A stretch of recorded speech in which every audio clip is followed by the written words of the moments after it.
Hey there, welcome back to Flat Tire Farm. If you didn't know, we're an off-grid homestead living in Alaska, and today I'm going to teach you how to make carrot ginger soup, and we're going to get it canned up. Okay, first thing we got to do is get the carrots ready. Now you can do one of two things. You can just scrub the carrots really good and rinse them under the sink and get all the dirt and stuff off them.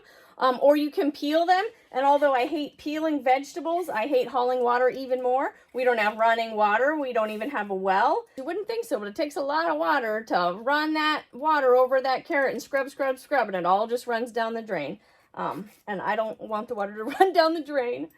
So, peeling it is. We're going to cut the ends off, and then I'm just going to cube this up in maybe 1.5 inches or 2-inch chunks. Nothing too exciting.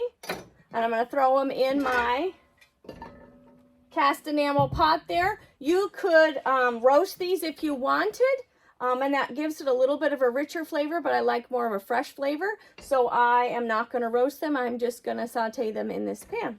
If you were going to roast them, you would turn your oven at 400 degrees, make the same size chunks, and then drizzle olive oil and salt over the top. Stick it in the oven for about 30 or 35 minutes until they're all soft. I'm going to do a big batch of soup, so I'm going to use 4 pounds of carrots. If you want to do a smaller batch and you weren't going to do a big canning batch like me, you could do just 1 pound of carrots. Let me get all these carrots chopped up and put in the pot, and I'll meet you back in just a sec.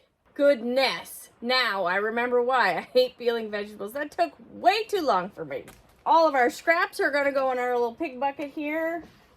Feed our piggos later. So now we're gonna put onions in. For every pound of carrots, we're gonna use 1 medium-sized onion. I got 4 pounds of carrots, so we're gonna use 4 onions. These are pretty big onions, so I think I'm just gonna use 3 instead of 4, but that's fine. So if you're gonna do your 1 pound batch, you're gonna use 1 medium-sized onion. Same thing, we're just gonna hack it up, put it in big chunks, throw it in the pot. Doesn't really matter how big the chunks are, they just have to be able to cook down a little bit because we're gonna merge and blend all this in the end anyways. Also, whatever carrots were like really big and I thought they might not cook down really well, I chopped those in half too.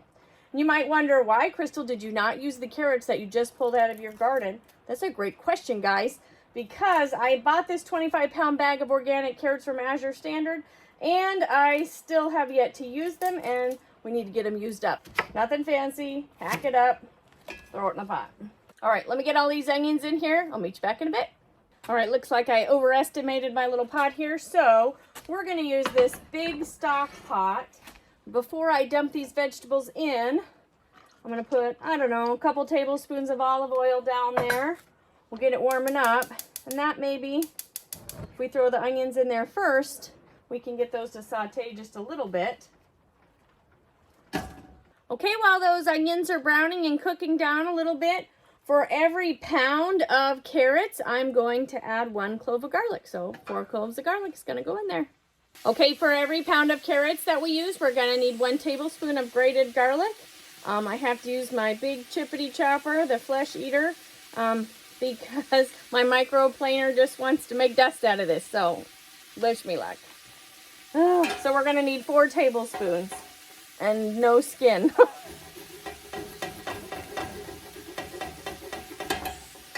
Oh yeah, that's working good. This is browning up pretty nicely. Those onions are starting to soften. So I think I'm gonna go ahead and dump the carrots in there. I'm gonna add a little bit more olive oil. I don't know, maybe another tablespoon or so. I'll see if I can get some of these carrots to get a little bit of contact with that pan and just get them to kind of brown a little bit before I add any of the liquid in there. Okay, we'll let those carrots try to brown up a little bit. Let's add the other seasonings. For every pound of carrots, you'll add a 1/2 teaspoon of thyme. So for me, that's about 2 full teaspoons. And if you don't like that flavor, don't add it in. I like a lot of that, so I'm going to cheat and add a little more than I told you. Okay, salt and pepper. I'm going to just add maybe 1/2 teaspoon of pepper to start, and I might add a little more later. We are going to add some chicken stock later, and I don't put salt when I cook down my stock or bone broth, so my broth or stock is not going to have salt in it. If you buy store-bought kind, it's going to have salt in it, so you're not going to want to add as much salt as I am now. I'm probably going to add almost a tablespoon of salt. Okay, and this is that Redmond's livestock salt that I grind down and get for way cheaper, but still get all the minerals. All right, we're just going to let that cook for a little bit. I don't know, maybe 10, 15 minutes. Make sure nothing burns at the bottom, and then I'll meet you back in a bit. It's raining pretty hard out here, so if you can hear that in the background, I apologize. The onions are starting to cook down. Smells delicious. So I'm going to go ahead and add the liquid now. We need 12 cups of liquid. You can do 50-50 chicken or vegetable stock and water. But I think I'm going to do 2/3 chicken stock and 1/3 water. If you were just doing a 1 pound batch of carrots, then you only need 3 cups of liquid, and you can divvy it up however you want. You do 2 cups of stock and 1 cup of water. You can do 3 cups of stock, 1.5 cups of water, 1.5 cups of stock. This is chicken stock that I made up a couple months ago. Okay. So I added 2 quarts of stock, which is 8 cups. And 1 quart of water, which is 4 more cups, so that makes my 12 cups.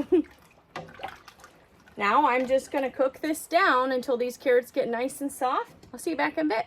These carrots have been simmering for about half an hour now. You know they're ready because a fork will go through the carrot. If I can get one to go. There we go. Let's get the immersion blender out. Okay, I'm just going to immersion blend this down until it is all the way pureed. All right, looks pretty good.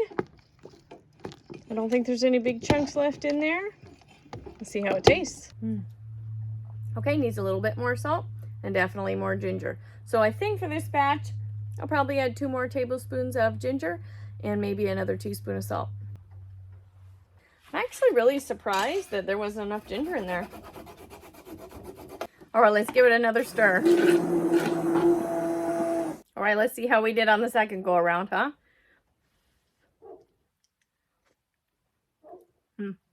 That's much better. Okay, now let's get it canned up. Okay, since our soup is hot, we have 3 inches of hot water in our pressure canner. I'm not exactly sure how many quarts I'm going to get out of this batch. I'm guessing probably about 5. We're going to leave an inch of headspace. Now, an inch of headspace is the space between this glass band that goes all the way around the jar and the rim. There's an inch in there. So if we need an inch of headspace, we're just going to make sure the liquid is a little bit underneath this glass band that goes all the way around. Now, I'm going to use, on purpose, regular mouth jars because they have a shoulder, because I find that when I can pureed soups, they seem to siphon more than any other thing that I can. So I'm hoping that the shoulder is going to help maybe keep the soup down a little more. It won't bubble up and get underneath the lid. I'm not sure. But we're going to try and find out. Okay, now we're going to take our wet paper towel. We'll wipe off the rim of that jar so it's nice and clean so that our lid seals on there good. Or at least we have the best chance of it sealing good. We're going to take our little rubber gasket side, put it down on the rim of the jar. We'll take our ring. You'll turn it till it just first catches. And then we're going to turn it 1/8 of a turn of the jar or 1/8 of the circumference of the jar. And that's finger tight. Okay, looks like we ended up with 4 quarts and 1 pint of our carrot ginger soup. It might kill my soul to run a canner without it being completely full. So I made up the last 2 quarts just of some carrots to can up from that bag. Okay, I got the lid on. We're going to let this warm up. It'll start getting all nice and hot and bubbly on the inside. When the steam starts coming out of this vent, we're going to let it vent, it's called, for 10 minutes. And then we're going to put 10 pounds of pressure on there. When it starts rocking, then we're going to set the timer for 50 minutes. So I'll see you back when it's all done. And we'll see if my idea about using the regular mouth jars with the shoulders helps it from not siphoning. Okay, we pressure canned for 50 minutes. We have, for the most part, let this canner cool down. When you open a canner lid, you want to make sure you open it away from you so that the steam is on the other side of the lid than you. Otherwise, it will eat your face. These are still really hot because I probably didn't wait long enough. I'm sure you're shocked before I opened it. But nothing siphoned. So I'm very excited about that. I do want to show you. Maybe if I'm really careful, it won't destroy me. Hey, that's all right, huh? It's still boiling in there right now. One thing I forgot to mention is this is pretty close to an approved canning method. It is modified from a ball recipe that uses fennel. I use ginger instead, but the cook time is right. As always, thanks for joining us on Flat Tire Farm. I hope you enjoyed our carrot ginger soup video today. Stay tuned for more videos.